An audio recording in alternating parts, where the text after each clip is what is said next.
नमस्कार साथियों, track to gazetted के इस यूट्यूब चैनल पर आपका स्वागत है। आज की वीडियो का टॉपिक हमारा कुछ अलग है। इस जून के महीने में, जून और जुलाई के महीने में बहुत सारे डिविजन्स में जो है प्रमोशंस हुए हैं। तो प्रमोशन के उपरांत बहुत सारे एम्प्लॉयज़ का ये कंसर्न रहा है कि प्रमोशन होने के बाद किन्हीं का प्रमोशन 30 तारीख को हुआ है, 30 जून को हुआ है, किन्हीं का 29 जून को हुआ है, किन्हीं का 1 जुलाई को प्रमोशन हुआ है। तो उनका ये काफ़ी एम्प्लॉयज़ का ये कंसर्न रहा है कि प्रमोशन के उपरांत उनका फिक्सेशन क्या होगा, इनके बारे में उनको जानकारी चाहिए। साथ ही साथ ऑप्शन फॉर्म क्या है और ऑप्शन फॉर्म को कैसे भरना है ताकि उन्हें मैक्सिमम लाभ मिल सके। इस संबंध में कई कर्मचारियों के कॉल मेरे पास आए, तो सभी कर्मचारियों को कॉल पर जानकारी देना थोड़ा मुश्किल है। इसलिए मेरा एक विचार आया कि क्यों ना इसका एक वीडियो बना करके समझाने का प्रयास किया जाए कि पे फिक्सेशन किस तरह से किया जाता है और ऑप्शन फॉर्म आफ्टर प्रमोशन कितना इम्पोर्टेंस रखता है और ऑप्शन फॉर्म को कैसे भरना चाहिए और ऑप्शन फॉर्म में क्या सेलेक्ट करना है कि उनको उसका अधिकतम लाभ मिल सके। तो आज का वीडियो इसी भी सब्जेक्ट पर होगा। जैसा कि आप हेडिंग देख पा रहे हैं, फिक्सेशन ऑफ पे on various occasion in railway. आज हम लोग इस पर चर्चा करेंगे। इस पर खास करके जो वेरियस ओकेजन्स हैं फिक्सेशंस के, उनमें कई तरह के फिक्सेशन का जो हमारा प्रोसीजर है वो कई ओकेजन्स पे फिक्सेशन किया जाता है, जिसमें कि पहला ओकेजन है इनिशियल अपॉइंटमेंट। जब हम रेलवे में रिक्रूट होकर के आते हैं, हमारा पहला ज्वाइनिंग होता है। ज्वाइनिंग के उपरांत जो हमारा फर्स्ट पे फिक्सेशन किया जाता है उसको इनिशियल अपॉइंटमेंट पे फिक्सेशन कहते हैं। जैसे कि अगर आपने फॉर्म भरा है लेवल 4 के वैकेंसीज के लिए, तो लेवल 4 में जो पहला सेल होगा इनिशियल अपॉइंटमेंट में पे फिक्सेशन उसी सेल पर होता है। तो इस आधार पे इनिशियल अपॉइंटमेंट के बारे में भी हम लोग इस पर चर्चा करेंगे, लेकिन नेक्स्ट वीडियो में। आज के वीडियो का जो हमारा स्पेशल टॉपिक है वो पॉइंट नंबर 3 है। लेकिन अभी सभी विषयों पर हम लोग चर्चा एक बार छोटी सी चर्चा कर लेते हैं। जैसे कि सेकेंड ऑप्शन हमारा है पे after completing qualifying period of increment. ये क्या है? इंक्रीजमेंट की पात्रता के लिए 6 महीने की क्वालिफाइंग सर्विस पूरी करने के बाद इंक्रीजमेंट के नियमों के अनुसार वेतन में जो बदलाव होता है उसी के को हम लोग जो है पे after completing qualifying period of increment कहते हैं। मतलब कि 6 महीने की क्वालिफाइंग पीरियड मैंडेटरी है कि अगर आपको इंक्रीजमेंट चाहिए तो 6 महीने की क्वालिफाइंग सर्विस आपकी होनी चाहिए। इस विषय पर जो है ये पॉइंट 2 रिलेटेड है। इसमें इस दौरान कि क्वालिफाइंग पीरियड के उपरांत पे फिक्सेशन किस प्रकार किया जाएगा, इस विषय पर जो है ये पॉइंट नंबर 2 चर्चा करता है। और तीसरा जो सबसे इंपॉर्टेंट पॉइंट है, पे फिक्सेशन ऑन प्रमोशन विथ और विदाउट ऑप्शन। इस टॉपिक पर कर्मचारियों का मैक्सिमम कंसर्न होता है, क्योंकि कर्मचारी जब प्रमोशन या एमएससीपी पाते हैं तो उनका पे फिक्सेशन किया जाता है। इस दौरान उन्हें ऑप्शन फॉर्म भरने का भी मौका मिलता है। तो ऑप्शन फॉर्म को कैसे भरा जाए, विथ ऑप्शन प्रमोशन लेना फायदेमंद होगा या विदाउट ऑप्शन प्रमोशन लेना फायदेमंद होगा, ये सर्कमस्टांसेस पर डिपेंड करता है। तो पे फिक्सेशन में प्रमोशन, आज इसमें एमएससीपी पर हम लोग चर्चा ना करके पे फिक्सेशन में प्रमोशन होने पर किस प्रकार पे फिक्सेशन किया जाता है, साथ ही साथ ऑप्शन फॉर्म कौन सा सेलेक्ट करना ज्यादा बेनिफिशियल है, इस पर चर्चा इस वीडियो में आज हम लोग करेंगे। चौथा पॉइंट जो है पे fixation on transfer on request और अदरवाइज। तो फिक्सेशन ऑन ट्रांसफर, इसमें कर्मचारियों के अनुरोध पर या प्रशासनिक आधार पर हुए हस्तांतरण जो है इसमें लिए जाते हैं या शामिल किए जाते हैं। उस आधार पर जो फिक्सेशन होता है उसको हम लोग पे fixation on transfer on request और अदरवाइज कहते हैं। टॉपिक नंबर 5 जो है हमारा वो inter railway inter divisional transfer से संबंधित है। यानी अंतर रेलवे या अंतर डिविजनल स्थानांतरण, एक स्थान से दूसरे स्थान पर जाने पर वेतन को सुरक्षित करने का जो तरीका है उसके दौरान पे फिक्सेशन किस तरह से किया जाता है, इसके संबंध में इस पॉइंट में चर्चा की गई है। छठा पॉइंट है हमारा अंडर FR15 ट्रांसफर, इस रूल को भी हम लोग देखेंगे। 7वां पॉइंट है पे फिक्सेशन ऑन मेडिकल डिकैट्राइज और सरप्लस स्टाफ। तो मेडिकल डिकैट्राइज कैटेगरी में यदि कोई कर्मचारी मेडिकल आधार पर अयोग्य हो जाता है तो उस कर्मचारी को मेडिकल श्रेणी के पद पर समायोजित किया जाता है। मेडिकल श्रेणी के पद पर समायोजित करने के लिए उसको मेडिकल डिकैट्राइज है, उसको नया पद देना है। ठीक है, नया पद देने के समय जो उसका पे फिक्सेशन का तरीका होगा वो किस प्रकार होगा, उस पर इस टॉपिक पर चर्चा होगी। साथ ही साथ इसमें एक सरप्लस की बात की गई है, मतलब जब कोई पद सरप्लस यानी अतिरिक्त हो गया, जब अब उस पोस्ट की हमें कोई आवश्यकता नहीं रही, वो कर्मचारी जिस पोस्ट पर था वो पोस्ट अब सरप्लस कैटेगरी में चला गया, तो ऐसे कंडीशंस में उसको हम लोग सरप्लस अनाउंस करते हैं। और जो कर्मचारियों को दूसरे पद पर जाने पर वेतन का जो निर्धारण किया जाएगा उस सरप्लस कर्मचारियों के लिए, उस वेतन के निर्धारण को जो है इस टॉपिक यानी पे फिक्सेशन ऑन मेडिकल डिकैट्राइज और सरप्लस के आधार पर पे फिक्सेशन किया जाता है। इसके लिए कुछ नियम है, उस नियम की चर्चा इस पॉइंट नंबर 7 में की गई है। पे fixation on penalty under FR15, ये एक बहुत इंपॉर्टेंट पॉइंट है। अक्सर ये देखा गया है कि बहुत सारे कर्मचारियों का प्रमोशन और MSCP ऐसे समय पर होता है जब वो किसी पेनाल्टी के अंतर्गत होते हैं। तो पेनाल्टी के दौरान यदि किसी कर्मचारी का प्रमोशन होता है तो उस पीरियड को, पेनाल्टी पीरियड को क्वालिफाइंग पीरियड काउंट किया जाएगा या नहीं किया जाएगा, उस पेनाल्टी पीरियड के दौरान पे फिक्सेशन किस प्रकार किया जाएगा, इंक्रीजमेंट को कब रिलीज करना है, इन सारी प्रक्रियाओं का वर्णन पॉइंट नंबर 8 के अंतर्गत आता है, जिसमें पे fixation on penalty under rule FR15 fixation किया जाता है। और अंतिम और आखिरी पॉइंट है हमारा 9 नंबर, रिस्ट्रिक्शंस ऑफ ऑफिशिएटिंग पे अंडर FR35, यानी कार्यवाहक वेतन पर प्रतिबंध जो लगाने की प्रक्रिया है, यह नियम तब लागू होता है जब कोई कर्मचारी किसी उच्च पद पर कार्यवाहक के रूप में यानी ऑफिशिएटिंग रूप में कार्य करता है। तो FR15 के तहत उस प्राधिकारी के पास यह अधिकार होता है कि वे इस पद पर उस पद के लिए मिलने वाले वेतन में क्या प्रतिबंध लगाएंगे, कैसे प्रतिबंध लगाएंगे, मैक्सिमम कितना तक उनको ओवरपे किया जा सकता है, कहां पर वो प्रतिबंधित किए जाएंगे, क्या क्या उससे संबंधित रूल है, इस पर जो चर्चा 9 नंबर में की गई है। हमारे आज की वीडियो का जो मुख्य कंसर्न है वो पॉइंट नंबर 3, पे फिक्सेशन ऑन प्रमोशन विथ और विदाउट ऑप्शन है। क्योंकि बहुत सारे कॉल्स हमें इस संबंध में प्राप्त हुए हैं और मेरा यह मानना है कि पे फिक्सेशन ऑन प्रमोशन की जानकारी, ऑप्शन फॉर्म के संबंध में जानकारी हर एक कर्मचारी को होनी चाहिए। यदि आपको अपनी पे फिक्सेशन की सही जानकारी होगी तो ही आप ये तय कर पाएंगे कि आपका फिक्सेशन सही हुआ है या नहीं हुआ है।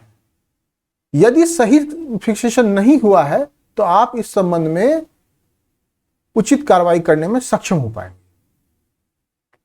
क्योंकि पे फिक्सेशन का गलत होना यह भी फर्दर फ्यूचर के लिए अच्छा नहीं है।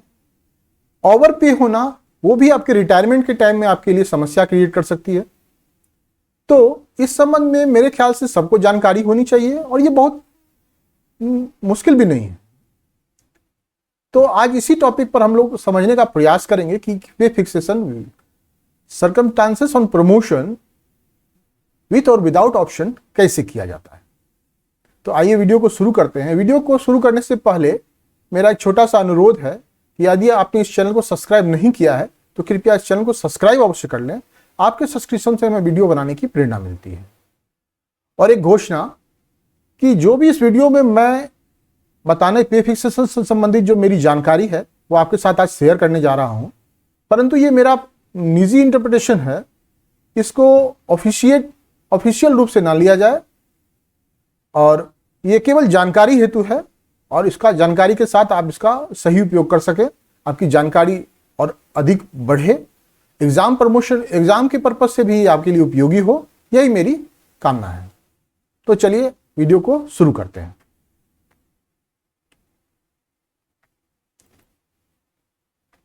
पे फिक्सेशन ऑन प्रमोशन विथ और विदाउट ऑप्शंस। इसमें एक फोन कॉल मेरे पास आया था एक कर्मचारी का। ऐसे तो कई कॉल आए थे, लेकिन उसमें से एक कॉल जो कर्मचारी का आया था, उन्होंने मुझसे ये सवाल किया। लोग एक्चुअली पे फिक्सेशन के बारे में बहुत ज़्यादा उत्सुक हो जाते हैं प्रमोशन के उपरांत कि मेरा फिक्सेशन किस प्रकार से किया जाएगा, कितने इंक्रीजमेंट का लाभ मिलेगा, मेरा इंक्रीजमेंट डेट चेंज होगा या नहीं होगा। ये बहुत सारे क्वेश्चंस कर्मचारी के मन में होते हैं और स्वाभाविक है, ये होना भी चाहिए।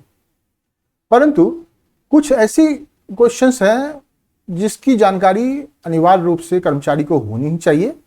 तो उसी संबंध में एक क्वेश्चन जो मुझसे पूछा गया कर्मचारी के द्वारा, वो मुझे बहुत अच्छा लगा। उसमें थोड़ा सा मॉडिफिकेशन करके मैंने इस क्वेश्चन के माध्यम से ये यहाँ समझाने का प्रयास किया है कि पे फिक्सेशन ऑन प्रमोशन में कैसे किया जाता है और कौन सा ऑप्शन हमें लेना चाहिए। तो क्वेश्चन को वो देखते हैं। एक कर्मचारी के द्वारा जो दिया गया क्वेश्चन है, माई प्रमोशन टुक प्लेसेस ऑन 30 जून 2026, यानी करेंट, ये 30 तारीख की बात है। माई करेंट बेसिक पे is 36,400 and after the promotion I will move from level 4 to level 6. I have not submitted the option form / if I consider both conditions and my regular annual increment date was due on 1st July 2026. What will be my pay fixations and when will the next increment be due according to RB 212/2019? ये promotion से संबंधित ही था letter.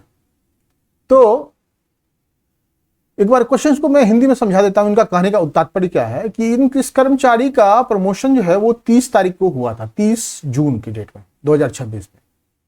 और इनका promotion से ठीक पहले जो है वो बेसिक था, वो 36,400 रुपए था। ये प्रमोशन, ये लेवल 4 में वर्तमान में कार्यरत थे और लेवल 6 में इनका प्रमोशन हो रहा था।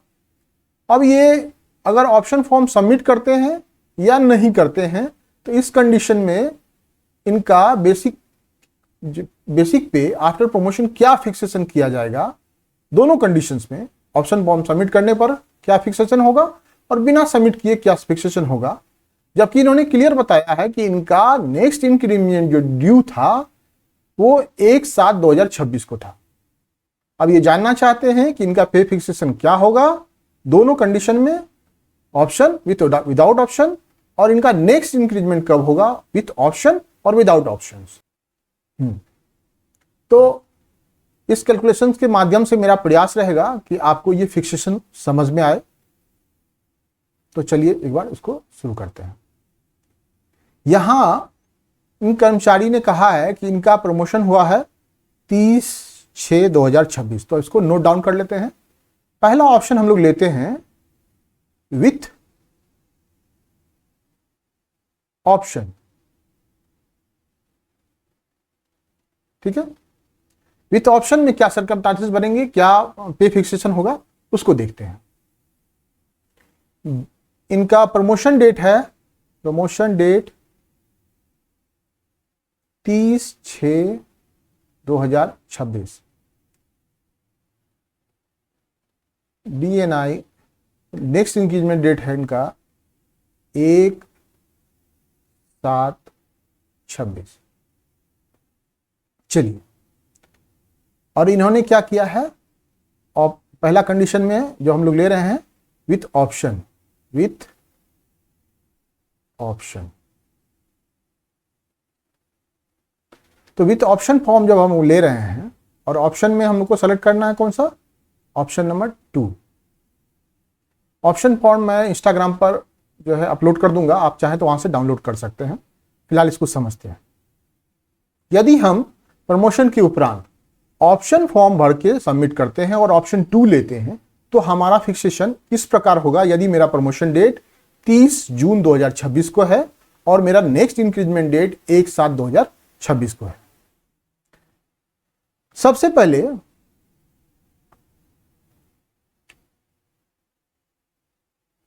ऑप्शन भरने का मतलब है कि मुझे प्रमोशन 30/6/26 को हुआ है, ये मुझे इस डेट में प्रमोशन नहीं चाहिए।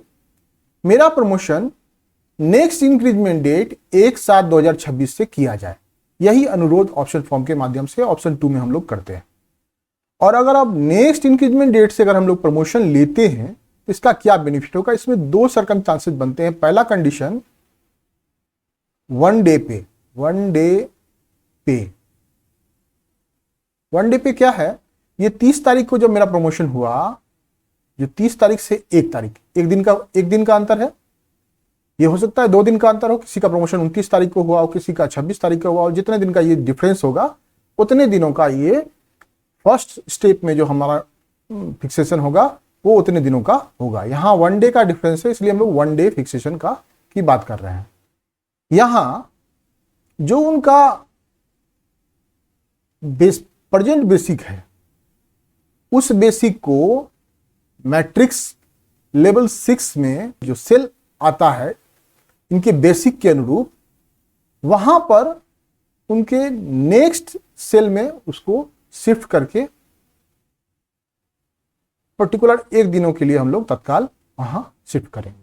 लेकिन ये हमारा मुद्दा नहीं है। मुद्दा हमारा क्या है कि हमारा जो नेक्स्ट इंक्रीजमेंट डेट को पे फिक्सेशन होगा, उसके बाद हमारा पे क्या होगा। तो ये स्टेप 1 है। स्टेप 2 में जब मेरा इंक्रीजमेंट डेट आ गया 1/7/2026, अब मेरा पे फिक्सेशन, रीफिक्सेशन जिसको बोलते हैं हम लोग, वो किया जाएगा। ये टेम्पोररी फिक्सेशन हो गया, अब रीफिक्सेशन किया जा रहा है। अब रीफिक्सेशन के उपरांत पर्टिकुलर इनके लिए, चूंकि इनका एक ही दिन का डिफरेंस, तो ज्यादा फर्क इनको नहीं पड़ रहा है, इसलिए हम लोग अभी पहले रीफिक्सेशन पर ही डिस्कशन कर लेते हैं। तो रीफिक्सेशन के दौरान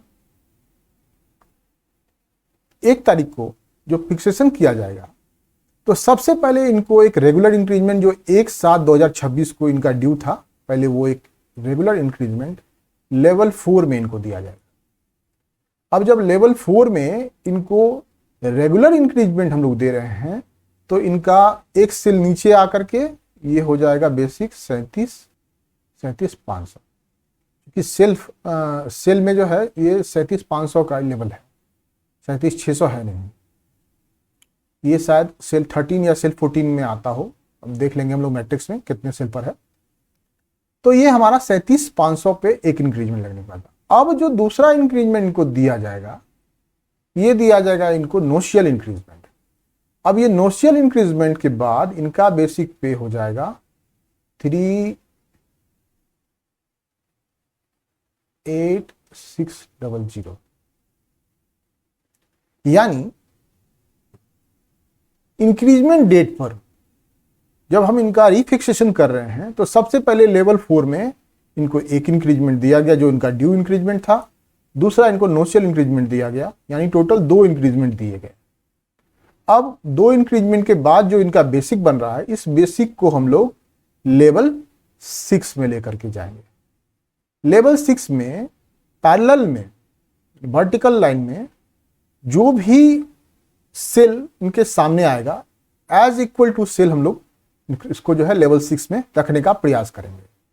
तो लेवल 6 में जब हम लोग जाते हैं तो 38,600 करके कोई सेल हमें उपलब्ध नहीं होता है। सेल 4 में जो लेवल 6 में जो सेल 4 है, लेवल 6 के सेल की अगर बात करें हम लोग, तो cell 1, cell 2, cell 3, cell 4। Cell 1 जो लेवल 6 स्टार्ट होता है वो होता है 35,400 से। सेल 2 में ये 36,500 है। सेल 3 में शायद ये 37,600 है, और सेल 4 में ये 38,700 है। इसको हम लोग सेल में एक बार चेक कर लेंगे।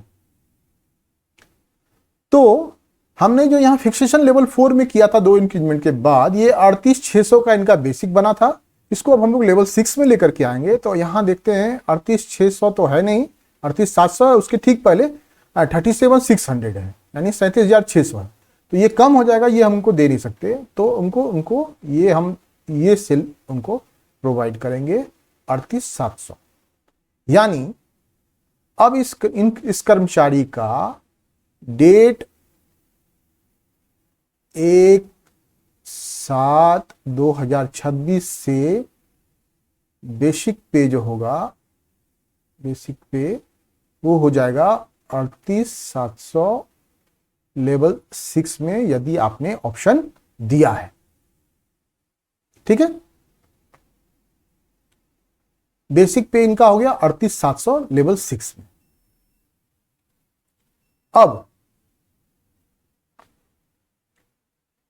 अब इनको नेक्स्ट इंक्रीजमेंट कब दिया जाएगा, क्योंकि ये पे फिक्सेशन के उपरांत नेक्स्ट इंक्रीजमेंट के भी बारे में जानना चाहते थे। तो यदि आपने ऑप्शन फॉर्म भरा है तो अब चर्चा आती है आरबीई 212/2019 के, जिसके अनुसार ये कहा गया है कि लेवल चेंज हो गया आपका, लेवल 6 पे आप प्रमोट हो गए हैं। तो लेवल 6 में प्रमोट होने के उपरांत पहला जो इंक्रीजमेंट आपको मिलेगा सो क्वालिफाइंग पीरियड के बाद मिलेगा। तो क्वालिफाइंग पीरियड क्या है इसका? क्वालिफाइंग पीरियड जो हम लोग टॉपिक 2 में चर्चा की थी हमने, ये क्वालिफाइंग पीरियड की जो चर्चा हमने टॉपिक 2 में की थी, पे after completing qualifying period of increment, अब ये यहां पर लागू होगा। तो क्वालिफाइंग के बारे में आपको मैं बता देना चाहता हूं शॉर्टकट में कि किसी भी इंक्रीजमेंट को प्राप्त करने के लिए 180 डेज का क्वालिफाइंग पीरियड सर्विस होना अनिवार्य है, तभी आप इंक्रीजमेंट के पात्र होते हैं। तो अब जो है एक साथ को चूंकि इनका प्रमोशन रिफिक्सेशन किया गया है, तो अब इनका नेक्स्ट इंक्रीजमेंट जो हो जाएगा वो नेक्स्ट इंक्रीजमेंट DNI जो हो जाएगा वो हो जाएगा आपका 1 जनवरी 2007। ये बहुत इंपॉर्टेंट है, इसको थोड़ा ध्यान रखिएगा। 1 जनवरी 2027 तक जो आप क्वालिफाइंग पीरियड होगा वो आपका 180 दिन पूरे हो जाएंगे, तो आप 1 जनवरी को इंक्रीजमेंट के पात्र हो जाएंगे। तदुपरांत ये जो 1 जनवरी आपका इंक्रीजमेंट डेट बन जाएगा और हर साल आपको 1 जनवरी को ही इसका आपको इंक्रीजमेंट डेट बना रहेगा और इंक्रीजमेंट 1 जनवरी को ही मिलता रहेगा। तो ऑप्शंस के साथ तो हमने इनको समझ लिया। अब थोड़ा इसको मैट्रिक्स में भी हम लोग एक बार देख लेते हैं ताकि अच्छे से चीजें समझ में आ जाए। तो चलिए मैट्रिक्स में चलते हैं। थोड़ा सा मैट्रिक्स यहां आपको स्पष्ट नहीं दिख रहा होगा क्योंकि ये जेपीजी इमेज है, मैंने पीडीएफ में इसको लिया है, ये थोड़ा स्पष्ट नहीं हो पाया है, लेकिन समझने के लिए पर्याप्त होगा। कोशिश करता हूं मैं समझाने की। लेवल 4 में व्यक्ति था, लेवल 4 हमारा ये रहा, उनका बेसिक था 36,400, ठीक है। उनका इंक्रीजमेंट डेट था 30/6/2026 को उनका प्रमोशन हुआ था। उन्होंने ऑप्शन फॉर्म दिया था, ऑप्शन 2 सेलेक्ट किया था। उनका नेक्स्ट इंक्रीजमेंट डेट था 1/7/2026। यही मूल बातें थी। अब जो हमने पहले देखा समझा उसको यहां मैट्रिक्स पर अगर लागू करते हैं तो देखते हैं। सबसे पहले हमको लेवल 4 में 36,400 पर जाना है, किस सेल में है वो देखते हैं।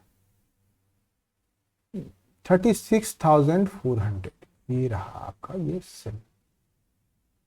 वर्तमान में लेवल 4 में व्यक्ति कर्मचारी इस सेल में काम कर रहा है। उनको प्रमोशन मिला 30 जून को, उन्होंने फिक्सेशन भर दिया।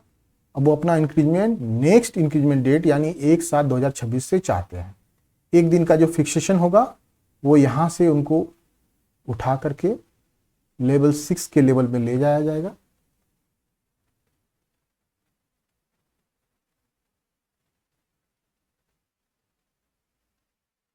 $36,300 तो ये नेक्स्ट वाला ये इनको यहां पर शिफ्ट कर दिया जाएगा, ठीक है।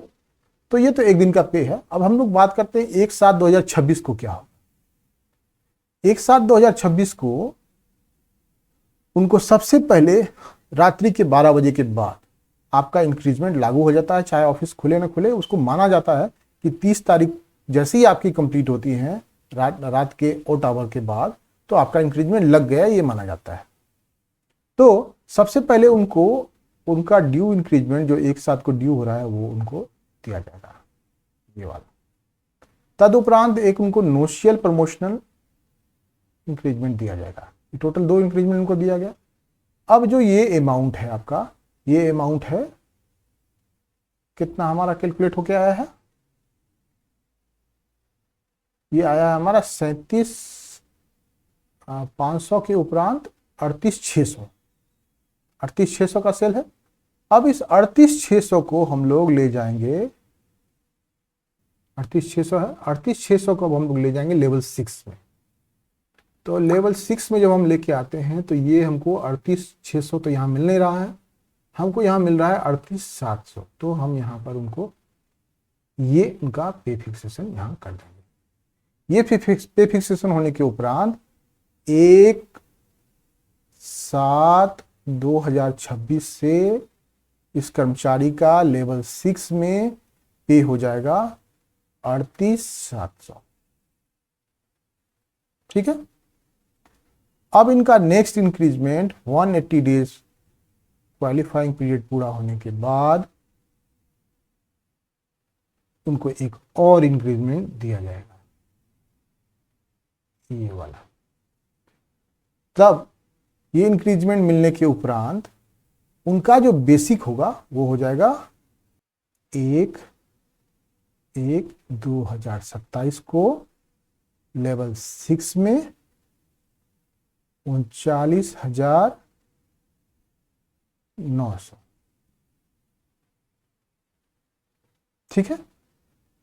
तो यहां हमने देखा कि अगर आप 36,400 के बेसिक पर हैं, 30 तारीख को आपका प्रमोशन हो रहा है, लेकिन आपने ऑप्शन 2 चुना और 1/7/2026 से अपना फिक्सेशन आप ले रहे हैं ऑप्शन 2 के अनुरूप, तो आपको with in 6 month 2 increment level 4 में और 1 इंक्रीजमेंट लेवल 6 में, 2 इंक्रीजमेंट लेवल 4 में, 1 इंक्रीजमेंट लेवल 6 में, टोटल 6 मंथ के अंदर 3 इंक्रीजमेंट का फायदा हो जा रहा है, इंक्रीमेंट का लाभ हो रहा है। ठीक है। तो ऑप्शंस के आधार पर हमने देख लिया कि टोटल 3 इंक्रीजमेंट का लाभ हमें ऑप्शन चुनने पर हो रहा है। अब यदि हम ऑप्शन नहीं चुनते हैं, हमारा प्रमोशन डेट 30 जून 2026 है और हमने ऑप्शन नहीं दिया या ऑप्शन फॉर्म भर के ऑप्शन ए दिया। ऑप्शन ए में है क्या कि हमको प्रमोशन डेट से ही प्रमोशन दिया जाए। तो अगर हम ऑप्शन ए चुनते हैं तो हमारा पे फिक्सेशन किस आधार पे किया जाएगा और हमारा नेक्स्ट इंक्रीजमेंट क्या होगा। तो चलिए इनको इसको हम नेक्स्ट स्लाइड में देखते हैं। नेक्स्ट स्लाइड में तो अब हम विदाउट ऑप्शन की बात कर रहे हैं, विदाउट ऑप्शन, यानी हमें फिक्सेशन चाहिए 30/6/2026, जिस दिन को मेरा प्रमोशन हुआ है ठीक उसी दिन से हमको अपना फिक्सेशन चाहिए। तो लेवल 4 में हम वर्तमान में हैं 36,400 पर। ठीक है। 36,400 से लेवल 4 में ही हमें एक नोशियल इंक्रीजमेंट दे करके लेवल 6 के नेक्स्ट सेल में लाया जाए। अब जब लेवल 6 के नेक्स्ट सेल में हम लोग आते हैं तो 36,400 के उपरांत हमारा नेक्स्ट सेल में अमाउंट होता है 37,500। 37,500।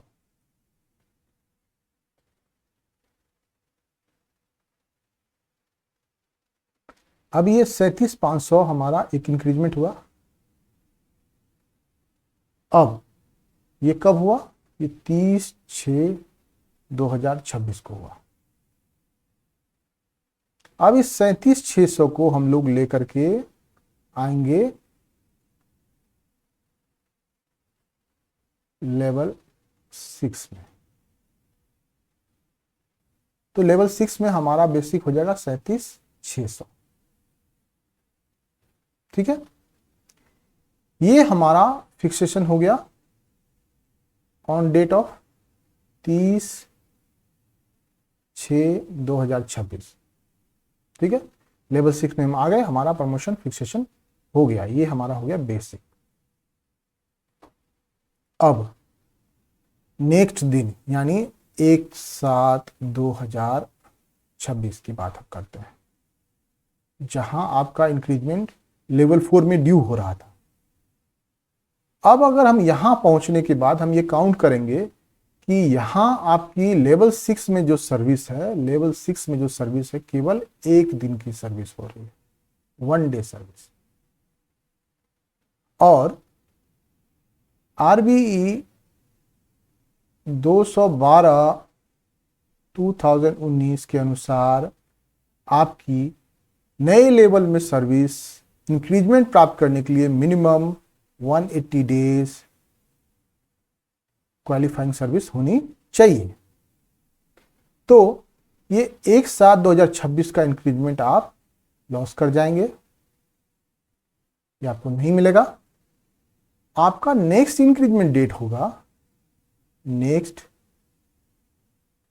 DNI जब 1/1/2027 को आप 180 डेज क्वालिफाइंग सर्विस कंप्लीट करने के बाद बढ़ा करके 38,700 के सेल में जाएगा। अब यहां देखने वाली बात है कि 38,700 आपका 1/1/2027 को हो रहा है, जबकि हमने ऑप्शन चुना था तो हमें 3 इंक्रीजमेंट का लाभ हो रहा था। तो कुल 6 मंथ के दौरान मंथ में हम पाते हैं 2 इंक्रीजमेंट, जबकि हम ऑप्शन चुनते हैं तो हमें प्राप्त होता है 3 इंक्रीजमेंट। चलिए इसको मैट्रिक्स में भी देख के समझ लेते हैं कैसे फिक्सेशन किया जाएगा। मैट्रिक्स में लेवल 4 पर आए, लेवल 4 में हम 36,400 पे चले जाएंगे।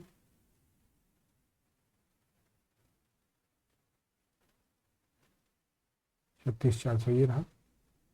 उसके बाद 30 जून को ही उनको एक इंक्रीजमेंट, नोशनल इंक्रीजमेंट दिया जाएगा, ये वाला 37,500, और इसको ले जाया जाएगा लेवल 6 के बराबर। तो लेवल 6 में 36,500 नहीं 36,600 है, तो यहाँ इनका फिक्सेशन हो जाएगा 30/6/2026 1/7/2026 को भी इनका बेसिक यही रहेगा 37,600। अब जब नेक्स्ट इंक्रीजमेंट डेट इनका रहेगा 1/1/2027, तब जाकर के ये होंगे 38,600 के हकदार। यानी एक ये इंक्रीजमेंट जो है इनको 6 महीने के उपरांत 1/1/2027 को प्राप्त होगा। इस प्रकार हमने देखा एक इंक्रीजमेंट यहाँ और एक इंक्रीजमेंट यहाँ, 2 इंक्रीजमेंट का लाभ हुआ कब? 6 महीने के दौरान। और जबकि हमने ऑप्शन चुना था तो 6 महीने के दौरान हमें टोटल 3 ऑप्शंस का, 3 इंक्रीजमेंट का लाभ मिला। तो इस प्रकार मैं कहना चाहूँगा कि ऑप्शन अवश्य चुने। प्रमोशनल इंक्रीजमेंट मिलना के साथ इंक्रीजमेंट पाने के लिए आपको ऑप्शन अनिवार्य रूप से देना पड़ेगा। ऑप्शन हमेशा इस कंडीशन में लाभदायक होगा जब आपका इंक्रीजमेंट डेट और प्रमोशन डेट सेम ना हो, तो ऑप्शन प्रैक्टिस करना ज़्यादा फायदेमंद है।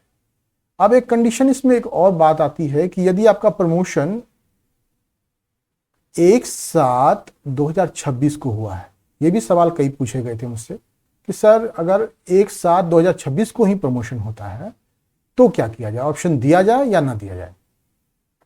तो ऑप्शन फॉर्म जो हम लोग भरते हैं, ऑप्शन फॉर्म में ऑप्शन 2 देने का मतलब यही है कि हम ये डिक्लेयर करते हैं कि जो प्रमोशन डेट हमको दिया गया 30/6, उस डेट को प्रमोशन न लेकर के हम 1/7/2026 को प्रमोशन चाहते हैं।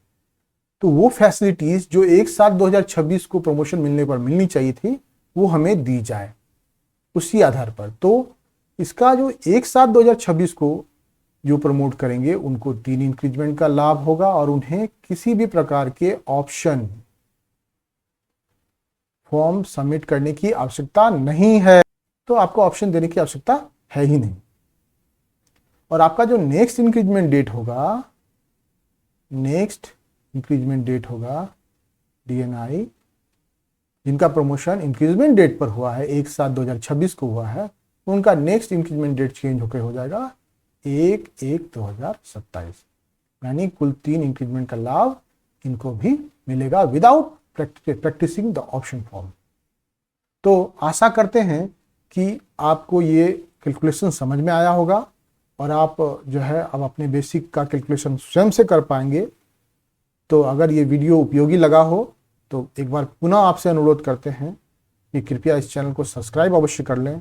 आपके सब्सक्रिप्शन से हमें वीडियो बनाने की प्रेरणा मिलती है और आगे भी हमारा प्रयास रहेगा कि इस तरह की समस्याएं, इस तरह के सवालों पर जो है हम आपको अच्छे से क्लियरिफिकेशन दे पाएँ, सही जानकारी दे पाएँ। तो अब नेक्स्ट पे फिक्सेशन में जो नेक्स्ट वीडियो हम लोग लेंगे वो लेंगे ऑन पेनल्टी केसेस, क्योंकि पेनल्टी के केसेस भी बहुत ज़्यादा होते हैं। तो अगर पे fixation on penalty under rule 15 क्या है इसको देखेंगे और पेनल्टी के दौरान यदि प्रमोशन हो रहा है तो उनका इंक्रीजमेंट कब डिसबर्समेंट किया जाएगा और क्या उनका पे फिक्सेशन किस आधार पे होगा, कैसे होगा, इसको हम लोग देखेंगे। तो इस वीडियो में आज इतना तक ही। आज के लिए धन्यवाद।